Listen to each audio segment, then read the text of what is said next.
नमस्कार मंडळी, आज म्हटलं चला दुपारच्या जेवणासाठी मस्तपैकी शेवयांची खीर करूया।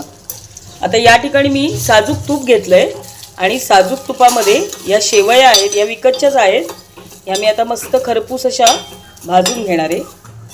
आता शेवया भाजून घेतल्यानंतरच मी इथे बघा ड्रायफ्रूट्स ठेवलेले आहेत, हे आता सगळं या तुपामध्येच मी परतून घेणार आहे शेवयांबरोबरच। सर्वप्रथम मनुका घातलेत, त्यानंतर बदाम घालणार आहे, त्यानंतर काजू आहेत, पिस्ता आहेत, वेलची पावडर आहे।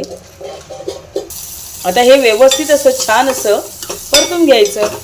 आता हे छान असं परतून झाल्यानंतर मी अर्धा लिटर दूध या ठिकाणी गरम करून ठेवलेलं आहे। तर आता हे दूध टाकते या खिरीमध्ये, या शेवयांमध्ये शिजवूया चांगल्या ह्या शेवया दुधामध्ये। आता मी 4-5 चमचे साखर घातलेली आहे।